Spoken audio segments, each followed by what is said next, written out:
What's up, world? It's another wonderful Wednesday, and that means it's time for some more unseen work. So, a big welcome back to you all. Thanks for being here. We are live on the LinkedIn, on Facebook, and on YouTube. So, as you tune in, let us know you're here. Drop a comment wherever you're watching, and we can pull you in, just like Jennifer right here. Hello, Jennifer. Thanks for watching. Jennifer's probably somewhere in an RV while her husband Dave is driving right now. They're on a road show across the nation, going live all over the place. Her and Dave Cooper live. So go check those guys out. Thanks for being here, Jen. So there you go. Jen's our guinea pig. Be like Jen. Let us know you're here. It makes it more fun. If you have questions, put them here, and you can help me do the interview, which is a lot of fun. So our guest today, believe it or not, everybody, is another Miles. That's right. Because two better than one.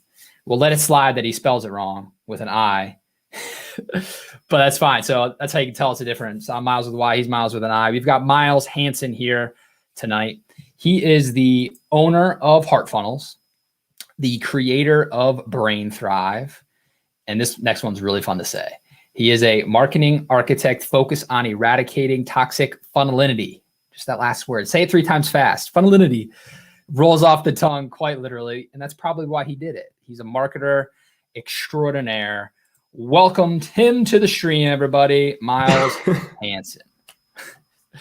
What's How you up, doing? brother? Man, I'm actually pumped up from that intro music. Hey, I was sitting here like, always just rocking out. Yeah, got to get people excited, you know. Yeah, no, that was awesome. Any excuse to pump up the jams? Yeah, absolutely. So I want to kick it off with a hard-hitting question, Miles, and then we'll get back to the funnelinity. This is actually something I've been curious about, and I realized it when I was interviewing your wonderful girlfriend 2 weeks ago, everybody. Shoshana Raven and Miles Hanson are quite the marketing package, the two of them both doing awesome stuff. But whenever I've talked to you, you always refer to her as your partner and not your girlfriend. And so I'm just going to lead off with that one. It's just a selfish question. But words are important in marketing, right? So I figure there's got to be a reason for this with you. So why? Hit us with that. Amazing question. I haven't been asked that in a while, and I'll keep it really simple. There isn't a grandiose, detailed reason other than it lands better with me, right? So I've used the word girlfriend forever. There's nothing wrong with that word. Partner feels a little more intentional to me. We're in a partnership. We're doing this together, life partners, business partners. We are partnering up in life and taking on the world, whatever that means. And girlfriend to me just personally doesn't align. So that's my reasoning. I like it. That makes a lot of sense. You figure she's not a girl anymore either, right? She's a full-grown woman too, and woman friend doesn't sound that cool. So I like partner. That's a good mentality, right? Because whenever you're in a relationship, you really are. You're in it together, no matter what it is. You against the world. That's cool. Absolutely. All right, so we'll back up. I did my funny little, monologue intro here about you. But before we dive into your unseen work, I'll let you tell us a little bit about who you are, what you do, what you're quote unquote seen for. I'll give you this wonderful prop here of your website. So this is you. This is HeartFunnels. Take it away. What does this mean? What do you do?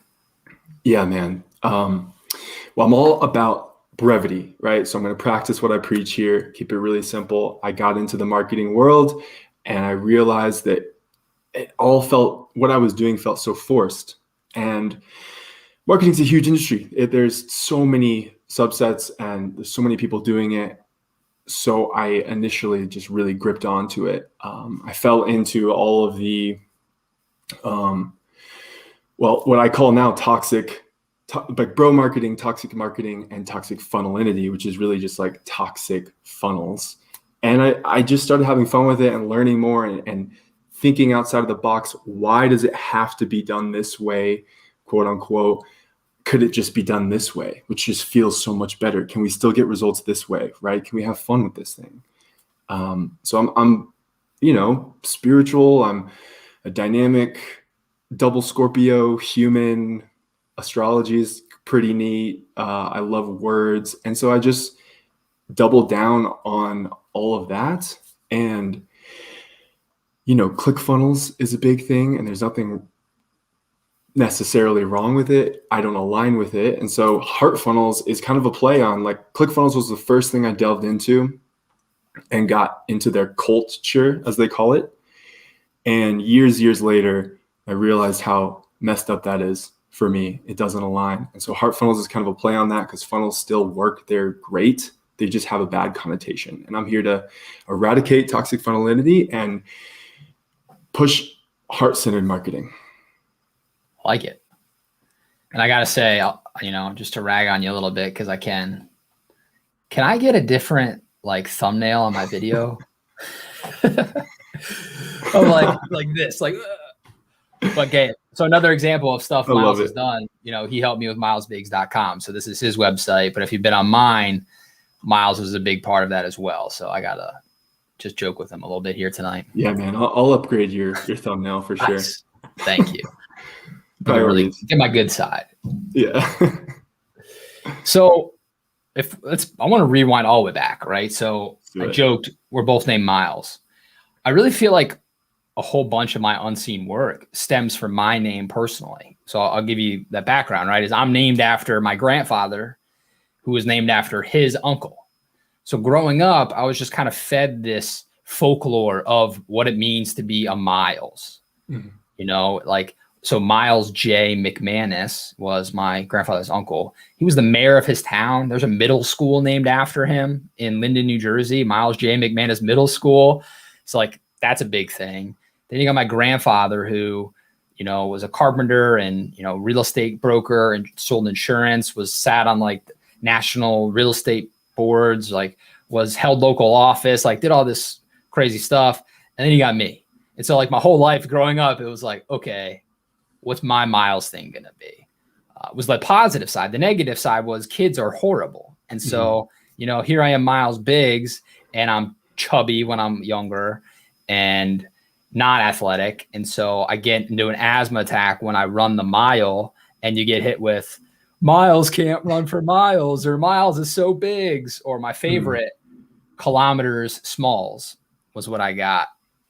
The opposite of my name. So curious, as a fellow Miles, because I haven't met that many, did you have any of that around the name, or is it just it's a name for you? It didn't have a huge bearing on your upbringing like it did for me. Well, man, everyone's name is the most sacred word in your own vocabulary, right? Whenever you hear it, your whole system lights up. So of course I had plenty of things, and I'm 6'5".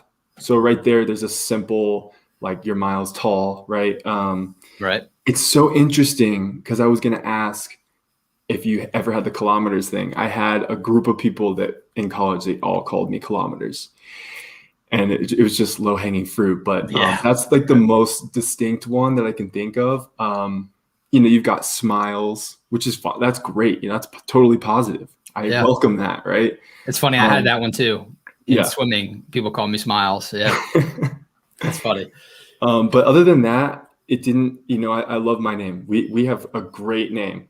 It's okay that there's a typo in your name, but it's a great name. I love it. It's simple and it's not super common, which is always kind of nice, right? Yeah. So yeah, I love it. Yeah, it's funny. We both think the other person has the typo. So you're in marketing. And so you now own your own business, which is great, which is huge. So many people aspire to that, but you didn't start that way. So if we start digging into the unseen work of HeartFunnels, right? Where did your career start? If you rewind back to the beginning of this thing you're seen for, the business owner, you put a lot of content out there helping people build these heart-centered businesses. Where did you start with that? Yeah. So I studied marketing in college because there was nothing else that sounded good for me. I wasn't I wasn't very smart, at least as far as school goes, never got great grades. So for me, it was well, I got to go to school. That's what people do. Got to pick a major. That's what people do. And I knew I wanted to do something in business because it felt like that had the most opportunity just generally. Right. And of course, in hindsight, right, probably would have done something different. But I chose marketing, and that's where it started. Didn't have a true marketing job right out of school. I had kind of sales, which was just, starting off with sales and not having the right guidance was very challenging.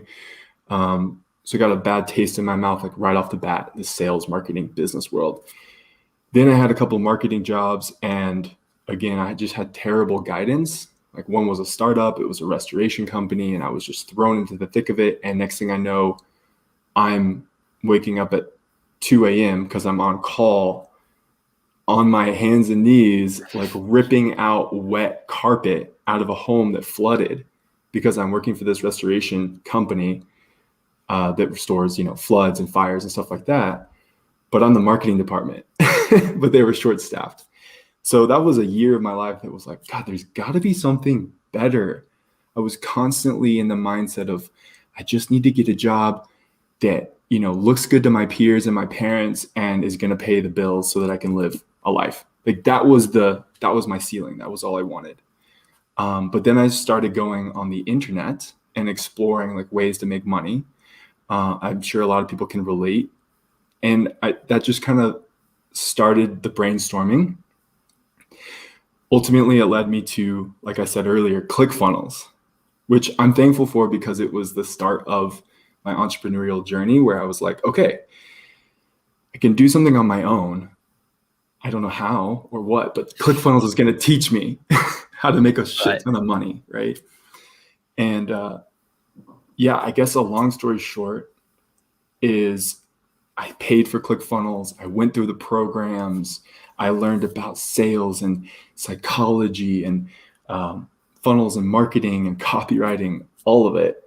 And then I learned from other resources and all the big names, right? I've read all the books that have been recommended for marketing, copywriting, sales. And it felt like, cool, I should be really good at this now. Like I have read all these books, I've consumed all the information. It doesn't quite feel right, but this is apparently it. And I had some more marketing jobs. I kept kind of finding roles where there wasn't a big team. Two of my roles were actually like the marketing department. So there was a lot of pressure. There was a lot of learning. There was some failures within that where it was like, okay, I got to figure this out. So I'm very grateful for that experience. And then I started the first thing I ever did was start a little website called Hustle Healthy. Because I was like, okay, I'm into fitness and I'm into entrepreneurship. And this was before the word hustle wasn't as welcomed. Okay. So Hustle Healthy, perfect. Built the website, crickets for like ever, because obviously you can't just do that. Didn't have an audience, didn't have a message, didn't really have anything. I wrote a bunch of articles and I really did that for like 2 years, tried to get it going, tried to build it up. And I learned so much through that process that I decided to take all those skills and start a little agency thing with a friend. And I realized that, okay, there's a lot of work that goes into this, like a lot. And I'm doing it on the side, right? It's kind of a side hustle. And kind of just to fast forward, that didn't pan out. It was kind of another flop. But I flipped it, which we'll talk about. And I was able to learn from that, get another job. And then when COVID happened, I had some space to figure out, I had been freelancing while traveling the world. And I realized that I just want to do my own thing. And so that's about a year ago or so, I started HeartFunnels. And it's just been a journey, man. So that's kind of how I am. That's how I got here today, the short version. Sure. Yeah. And so to pull out some bullet points from the longer version, right? You mentioned Hustle Healthy as one, but how many other businesses, side projects do you think you've had before HeartFunnels?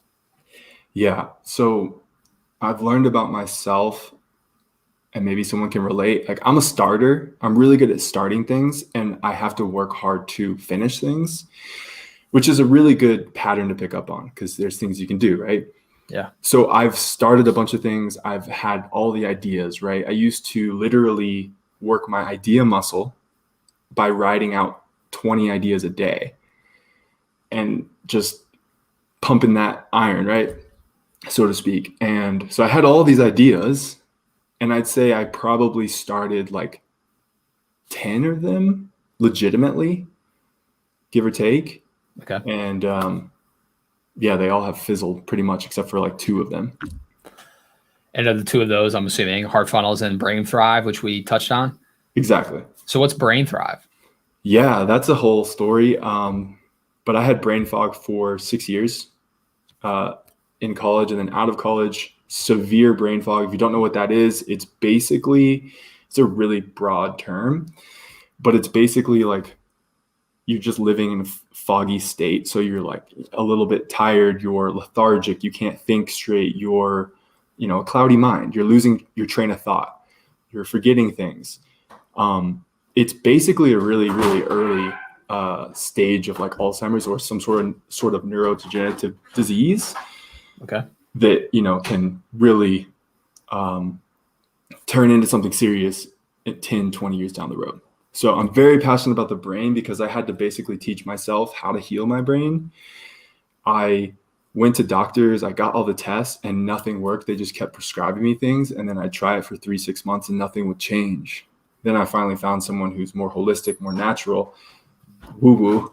And at first it was weird, but then I stuck with it, added my own stuff in, changed my lifestyle. And then within 30 days of like really, really committing, my brain fog was gone for the first time in 6 years, like seriously gone. And it was like the best I'd ever felt. I was able to think sharp. I was clear. I was funny. I was witty for the first time in years, whereas before I like literally couldn't have a conversation with someone. Presentations in school were like hell, terrifying. I would lose my train of thought. So embarrassing.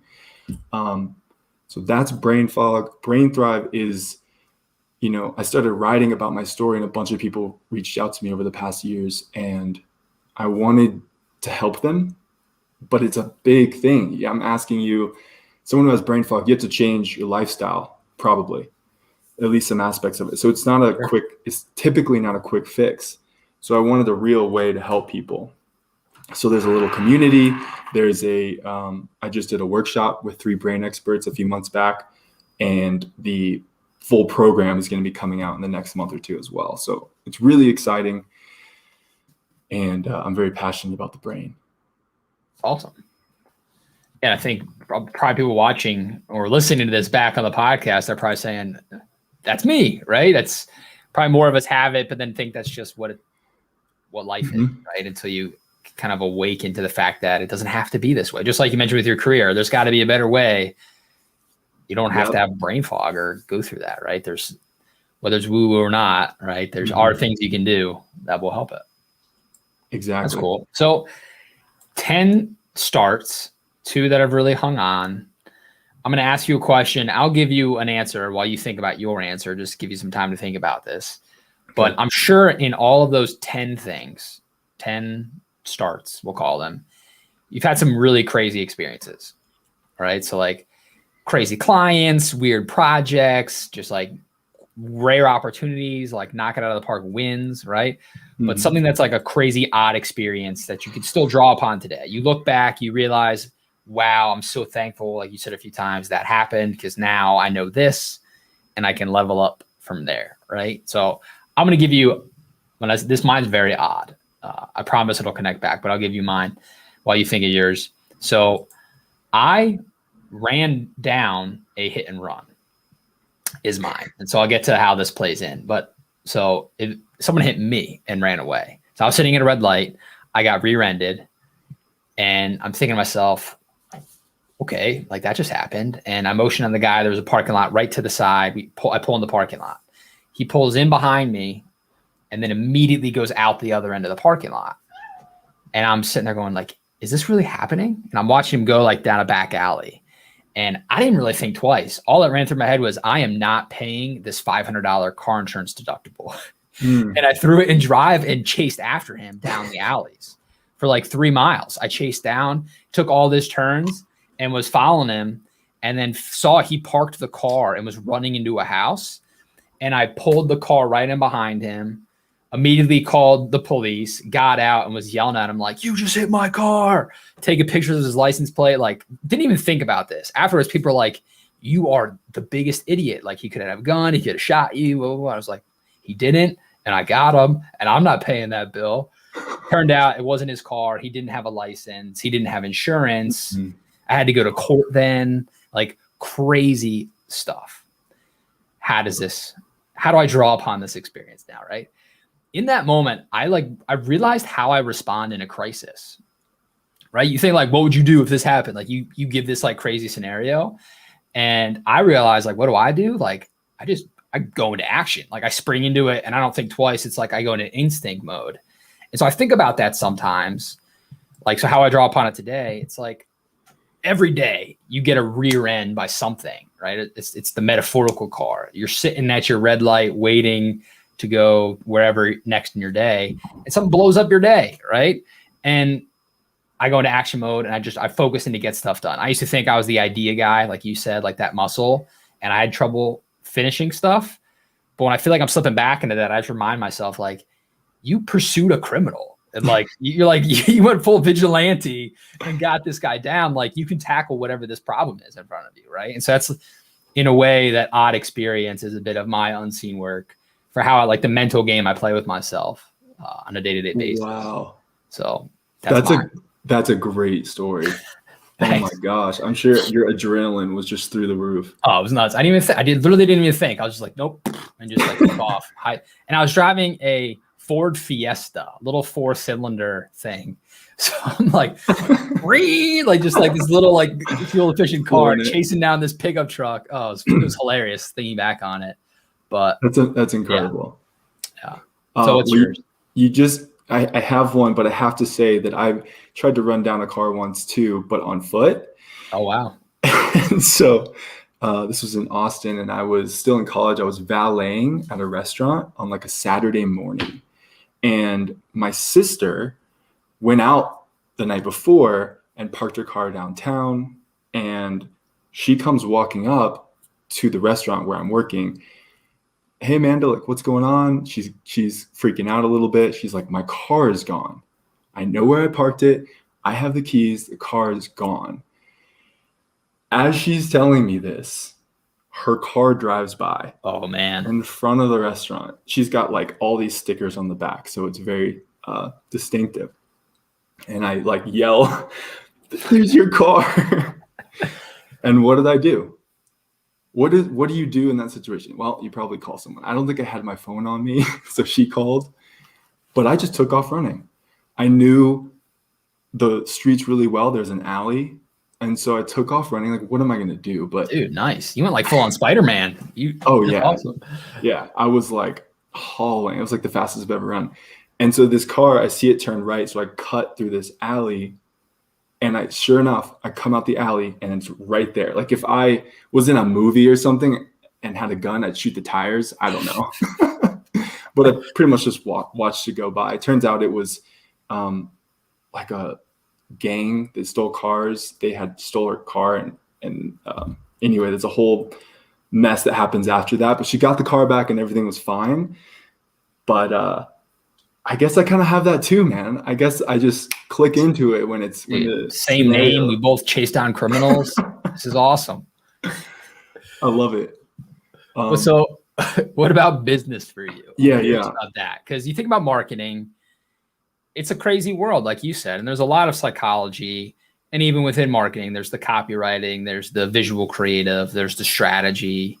There's one thing to talk about a funnel. Then there's the technology side and the stack of stuff that you have to master to make it. Like, there's a lot you have to do when you're built. It's one thing to say a heart funnel, but to do your heart surgery and create that funnel, there's a lot. So all your experiences, traveling the world, the ripping up carpet, the freelance jobs, sales and marketing jobs, right? Like, there's got to be a business experience where you look back and now say, okay, I'm thankful I ripped up carpet at 2 a.m. because I learned that I used today.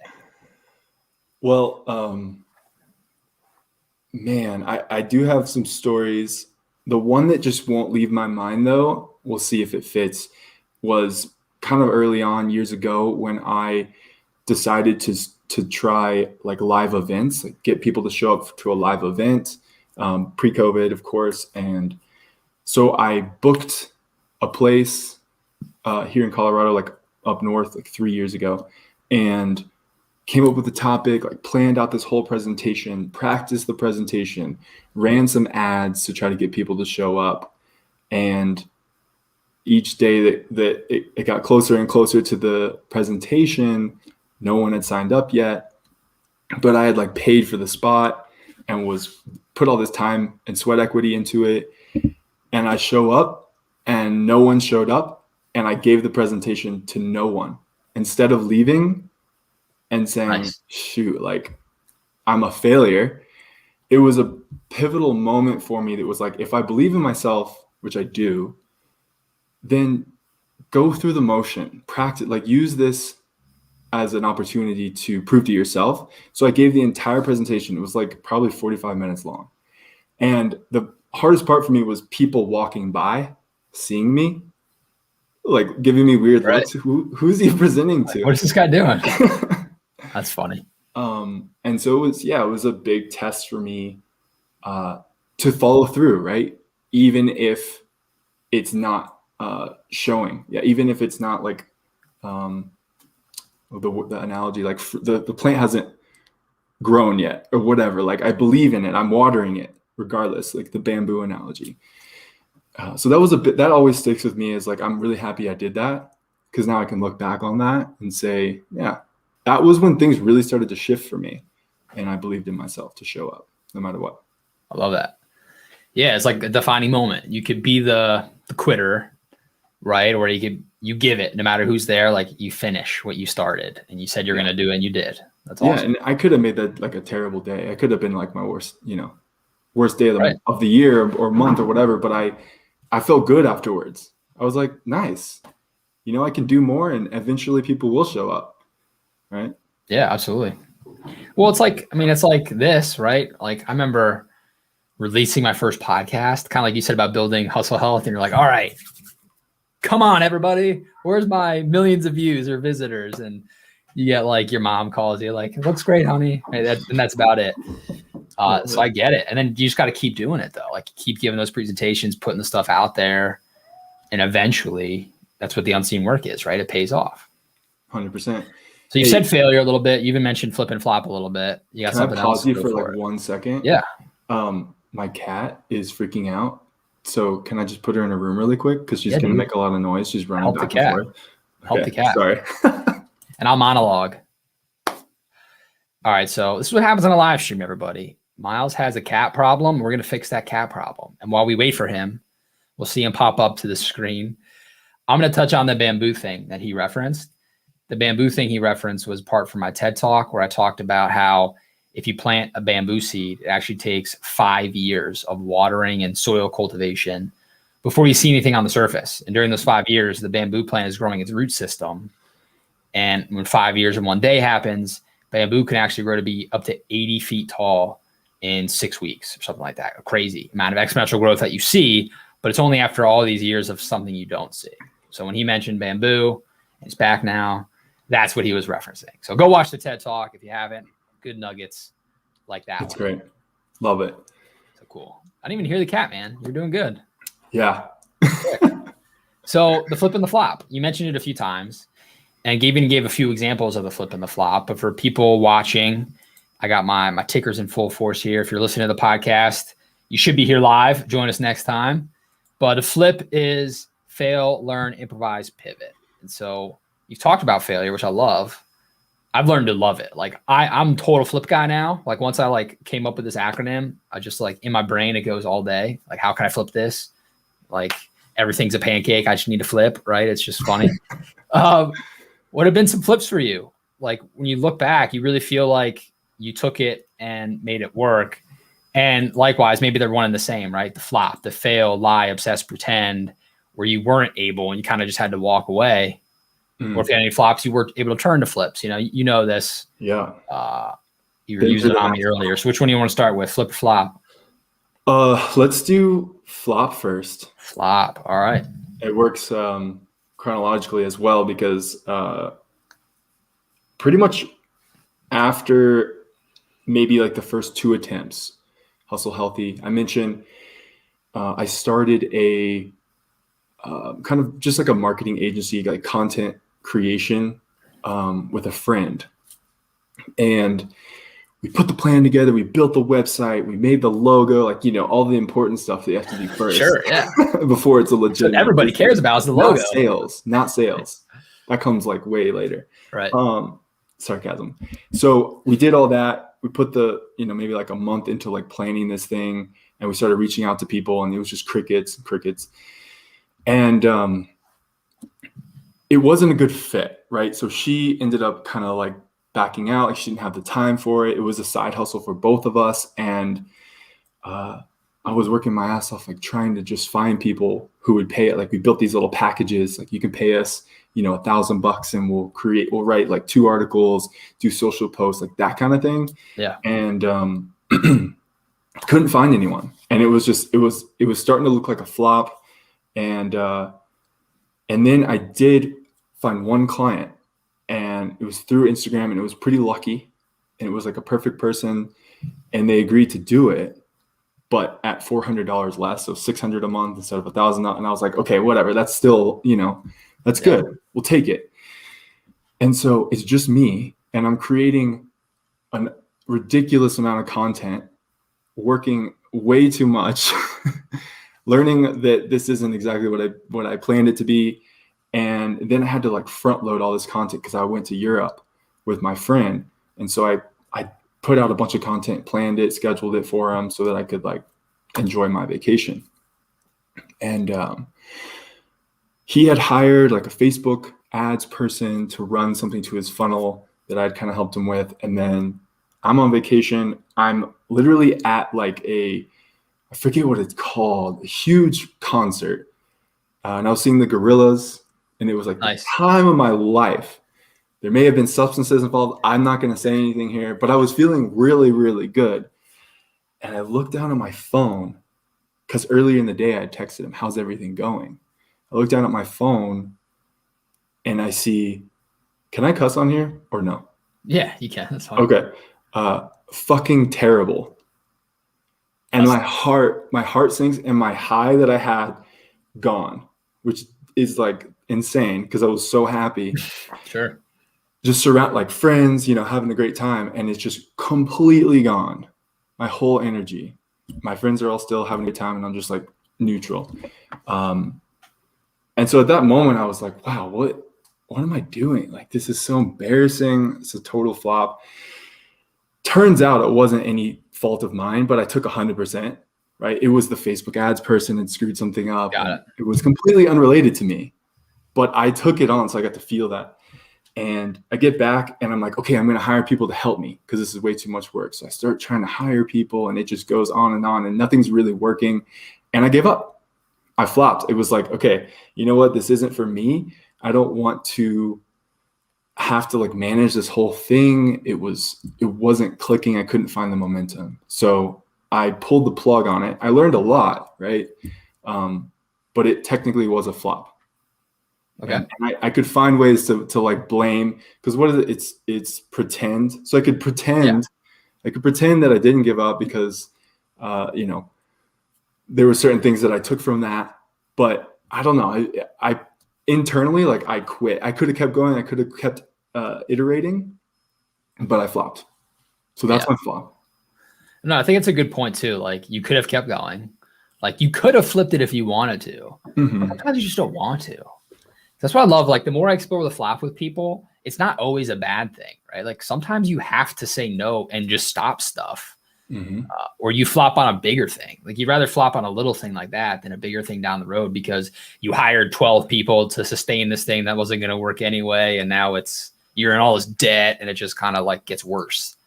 So I think that's a good point to call out here too, is that's cool. Like, right. I flopped on Monday morning with Miles. Remember, I was doing that Monday morning because I was like, I don't even like this. Nobody's watching at 7:30 in the morning. Oh, that's I'm not doing this anymore. But I got what I needed out of it. I got comfortable using what we're using right now for this interview, hone some skills. So that in a silo flop, but grand scheme, I flipped some skills into something else. Man, see, people need to talk more about the flops, because when I hear people's flops, it motivates me because it reminds me that that's part of it, instead of all we hear, like a lot of marketing is the wins and the 90 days, 30 days, 6 figures, like, oh yeah, the one ClickFunnels funnel away. stuff, right? Like everybody's a millionaire. Yeah. So then you believe, and I believed. I had the Ferrari picked out in my head like years and years ago when I was in the ClickFunnels, even though I hadn't made a single sale, and I was like getting all excited about it, staying up. I would stay at the office that I was working at till like midnight sometimes, and I would be really unhealthy, and I would just work on my website and write. And like, sure, I learned from that, but in hindsight, just wrong priorities, wrong approach. Right. So we need to hear, because there's often just as many, if not way more flop or at least failures, which are good things. You need to fail, like get the failures out of the way so you can learn. Yeah, I love that. For sure. So what about a flip? Yeah. So I'm sure I could think of a better one, but this is still good. So with HeartFunnels, it started off as one thing, and it's probably had like 3 or 4 evolutions. Okay. And there have been moments where I believed to the depth of my soul that I was done. Wasn't going to do it anymore. It was like, what's better than, how is this better than just working a 9 to 5 or finding a better job or freelancing or something like that? Like, this is so stressful. I'm not making any money, and I haven't given up. I keep taking those moments that can feel like a flop, and I flip them, and they compound on themselves. Right. Right. And so more specifically though, I had this idea in my mind with HeartFunnels where, okay, coaches, healers, creators need funnels. They need like this techie web stuff. A lot of people don't know how to do it, even with the tools that are out there, like ClickFunnels and lead pages and all that. So I made the mistake of, well, I could do all of it. Right? I think we've all done that in some way or another, where I'm just like, yeah, I'll do all these things for you. Copy, web, design, branding, like content, graphics, all the back-end tracking and the paid ads, like every aspect of marketing, because I knew it enough to say, okay, cool, I could do that. Next thing I know, like 6 months in or whatever, I'm just completely overwhelmed. I'm behind on client work. I am more stressed than I should be. Right. It's not feasible. It's not efficient for me. I'm like trying to hire people, but I'm spending more time either correcting them or teaching them how to do it than I am actually doing the work. So I go through that whole process, and it's just like little failures after another. And then those moments of like, why am I doing this? But then there came a point where I said, all right, I'm not going to quit. I've learned so much. I've had success here. This is ultimately a net positive. It's fun. I believe in the vision here. I want to help people, and I can. And I just took like a month and didn't do any marketing. I just kind of basically took a hiatus, happened to go to Costa Rica that month, and really just grounded back down. And when I got back, my goal was just simplify everything. Like, I'm a classic over-engineerer. I can overcomplicate things. I'm very sensitive. I can be easily overwhelmed. And I can also be in my head sometimes where I'm like, right, have to plan everything out. And I realized that wasn't really serving me. So I stripped away everything, and I could have given up after that month. It could have been really easy to get a different job or start a different company or something like that. But I took what I had learned, I kept what was working, stripped away all of the excess and the non-priorities, and I focused on just like the basics. And now that has really evolved into my brand today, which is super simple. Like, the marketing plan that I create with my clients is called the Boring AF marketing plan. It's not this long thing that it's going to take tons of time. It's so simple that it's actually going to be boring, which is great, because if you can get through it, then you'll have an actual plan that you can use sustainably. The funnels that we build, we keep them simple. We don't have to have all these bro marketing things like upsells, downsells, cross sells, really long email sequences that are super complex with tagging and automation. We don't have to have amazing copy. Like, we just be a human at the end of the day. Right. That's what marketing is. We're a human and we are serving other humans, and we're just bridging that gap with really simple marketing, clear messaging, and the infrastructure to support that. So that was the flip, was just cutting out. And you know what? In a few months, 6 months, in the next year, I will continue to do that. It's a constant evolution. And I am now doing coaching as well instead of just building. So that allows me to leverage my time for my thinking instead of always building things hands-on, which takes a lot of time and energy.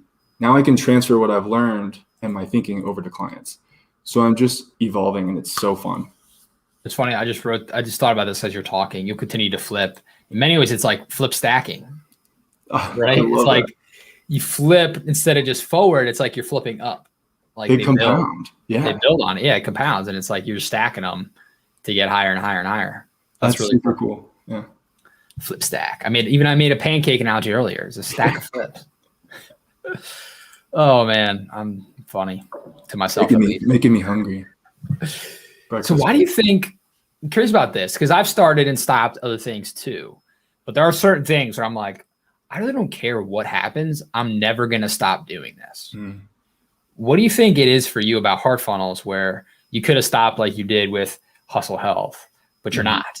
Like, what's that? Like, people watching might be thinking, how do I know? How do I know when to dig in? And how do I know when to just let it go? Like, what do you think is that differentiator for you? Oh, beautiful. I think for me, so I do a daily download, not every day, I'll be honest, but pretty frequently. And that for me has been like my intimate go-to spot for basically journaling and thinking through this HeartFunnel journey. Like I started day one, and I still do it today. And so it's really one of the main constants that I have. And that's a time and space for me to just think, okay, what's stressing me out? Why? Okay, well, here's a simple thing I could do about that. Sure. So that's really carried me through all of the ups and downs. And the other thing that's carried me through is like, there's some buzzwords in here, but that's okay. A vision, a why, right? I totally believe in that, because if you're just doing it for the money and because it's a cool idea and it's fun, it's probably not going to be sustainable. So I would say start there. Why are you doing this? Have at least, you don't have to put it like on your website, although that's great, a vision or a mission of some kind, something that you're working towards that will basically get you out of bed in the morning and get you to do the things that you don't want to do sometimes, because there are aspects of business that aren't fun, and you have to do that in order to push it forward. Right. And then a big part of it, honestly, people don't want to hear this, but it's intuitive, right? Like if you tap into your body a little bit, which over the past year or two have really learned how to get out of this thing, our noggin, and into our body, there's a lot of answers there. Hence, like HeartFunnel, very heart-centered. You can tap into your heart. You can just feel like this is draining me. It feels a little like cringy, forced. Right. And it can be hard to tell, right? Does it feel that way because that's it testing me? I need to push past it, or is it time to let this go or evolve, go a different direction? And at the end of the day, you're the only one that can decide that. And it's hard. Well, I think that daily download idea is an interesting one, because if you do that frequently, or even daily, every day, like the name suggests, right, you will be able to tell that, I think. If you go back every single day and that same thing that's weighing on your heart is there every single day, it's a pretty good indicator. It's probably not just a test you need to push through. Yeah. After a year, it's like, get the hell out of there, right? Great point. And so I think that's because sometimes it's like, oh, it'll change. The whole like, I'll get around to it, or it'll be different when, like, we all use these rationalizations. Yep. And if you wrote all those down, it's like previous you can tell current you to get out of your head and see what was actually there. Yeah. And two other things you made me think of, habits and results. So starting with habits, it takes a lot to build a habit. It takes time and it takes commitment. And if you say you're going to do something in your business and you try a couple of times and it fails, and try a couple of times and it's not sticking, like the routine or the habit, the practice, the action, I'm getting a little bit of feedback, FYI. But I don't hear anything. cool. So sorry if anybody else hears it. So let's say there's been like, 20 different things that I've said I'm going to do, especially in marketing. Like, I'm going to create this kind of content every week or whatever. And naturally, like, a small percentage of those things stick. And to me, that's a huge sign that that's working. If I can build that habit, and like, I have an email that goes out every Tuesday. I used to have 2 emails that went out every Tuesday and Thursday. Tiny Training Tuesday, Thinkful Thursday. It was like a short article about an idea, a thought. And I realized I was getting a lot of feedback from the Tiny Training Tuesday, and that also lit me up because I could get on camera or audio and record that training for people and keep it short and sweet, and people loved it. With the Thinkful Thursday, it felt a little forced, and I like missed a couple, and I was like, you know what? I'm going to let this go. So if things start sticking for you, I think that's a really good sign that you got to push through. And then the other thing is getting results for people. If you're helping people and that lights you up, what I want to help people do is build businesses that are sustainable. I'm all about energy. So if you can build a business where your clients, your customers actually energize you to energize them, then it perpetuates upwards and outwards. And you could scale that to the moon if you want. But I think a lot of people miss that. And so if you can find that kind of, I'm blanking on the word, but an energy that goes back and forth, basically, sustainability, I think that's also an amazing sign. You're getting results for people, and they're energizing you to keep getting results for more people. Yeah, that's a good point. And like you said, do what lights you up. Yeah. I think often the focus is external, right? Like, I want to make my boss happy, or I want to get results for the client. But if it doesn't also make you feel good, it's the whole idea that there's no such thing as a selfless act, right? We do good things. You donate to charity, you volunteer because afterwards you're like, that feels cool. Like, good for me. Like, you should have that feeling with whatever you're spending your most time on, which is for most people our careers, right? Yeah. And if you have it, then that's how you know you're on the right track. And if you don't have it yet, it means you just still maybe haven't found your thing yet. Exactly. And you hear a lot of like, find a niche that is profitable. And I think that's misguiding. If you find a niche that's profitable and that's what you're looking for, and you start working on it, like I've done that before. Right. It doesn't work for me and for most people, I would assume, because you're doing it because it's profitable, not because you want to, not because you enjoy it. It doesn't light you up. Think of a guy I interviewed for Relish the Journey where he was talking about retirement planning, but what he talked about was happiness per dollar.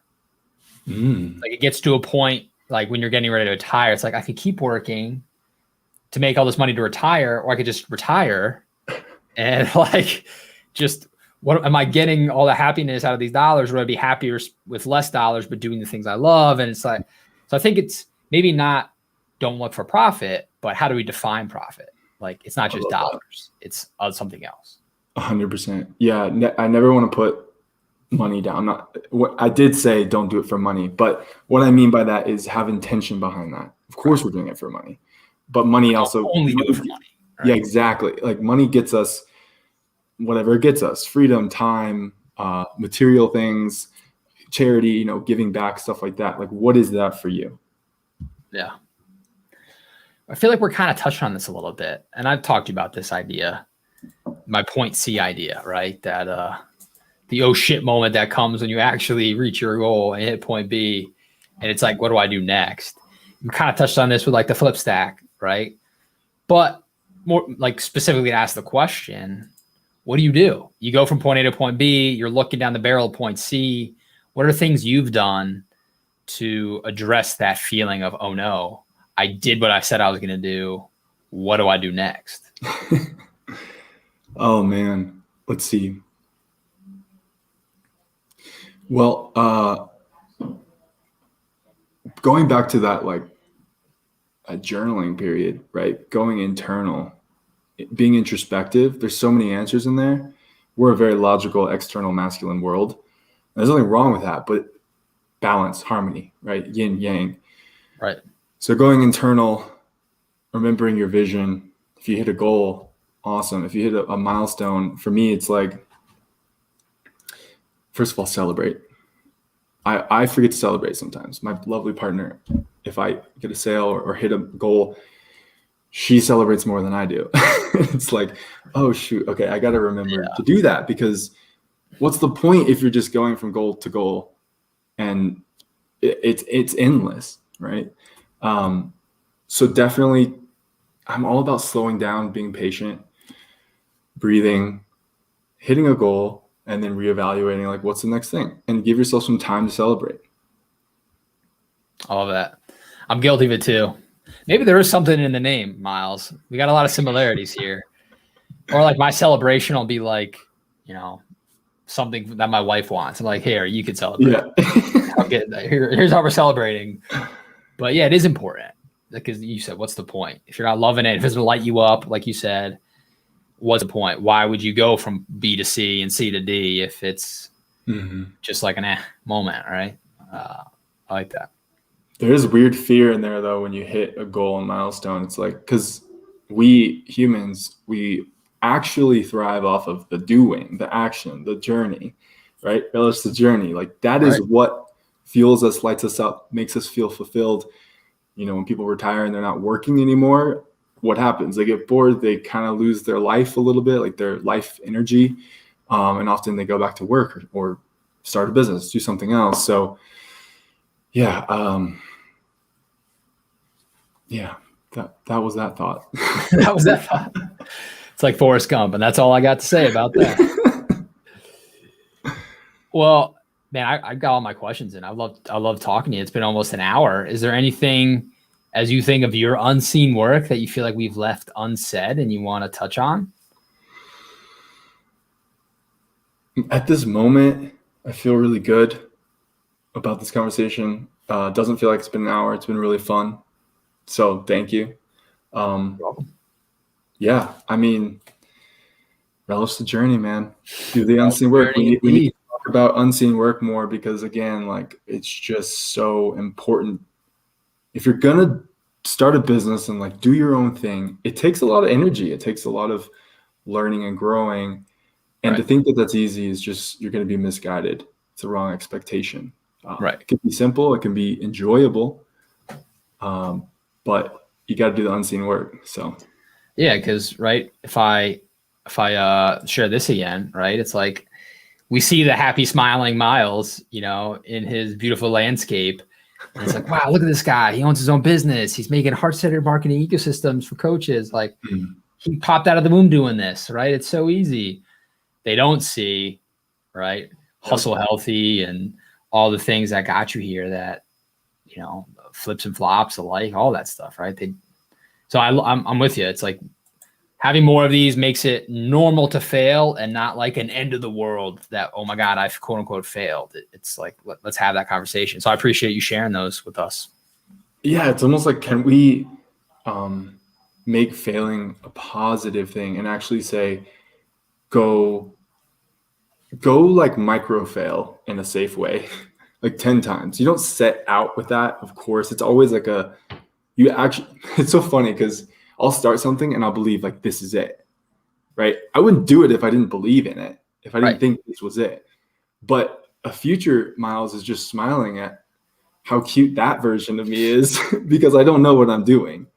But if I didn't believe in that moment, 100%, I wouldn't do it, and I wouldn't learn the lesson. I wouldn't become that future version of myself. And that's the unseen work in action to me, is moving forward with belief, no matter what, and being totally not immune by any sense. It's not going to be easy to fail. It's emotional, but make it a positive thing. Like, journal about it. I failed, and thank God I failed, because now I won't make that mistake again. Right. Yeah, it's the flip. You learned. It's education. Or you can pay for it with dollars to your academic institution of choice, or to the real world through, you know, a bunch of other ways to pay. So for sure. Yeah. Well, thank you, my friend. And everybody watching the feed right now, you see my ticker tape. Check out Miles on Instagram. It's at milestones_co. And his website is myheartfunnel.com. So go check out all the awesomeness he has over there. And I've been talking about this for a little bit now, but yesterday I actually made it happen. Unseen Work is now the live stream and audio podcast. So if you're listening to this, congrats, you found the podcast. If you're watching this, here's where you find it. I just submitted it to the listening apps yesterday, so it's starting to populate to all of those audio feeds. Right now we're on Apple and Spotify are the biggest ones. Or you can go to Anchor FM/unseen-work and check out the podcast. Every time I do one of these interviews, you will see it appear very shortly after on the audio form. So if you're tuning in at the end of the broadcast, have no fear. You can listen back to the whole thing. Walking your dog, driving your car, whatever it is you want to do, we'll be there for you. And tune in next week. Again, Wednesday, the 21st, 8:45 Eastern. I'll be talking to Tyler Webb, who you should know. I should introduce you guys, Miles. He's another digital marketer. He just graduated from school, and instead of going to get a job, he is Tyler Webb LLC. His whole college career, he was freelancing, had like a series of internships and collecting paid gigs. And he decided, I'm young, let's go all in on that. And so we're going to talk about that and how he arrived at that and much more right here next week. So that's what you guys can expect. Can't wait to listen. Thank you, brother. Thanks, man. All right, everybody. We'll see you next week.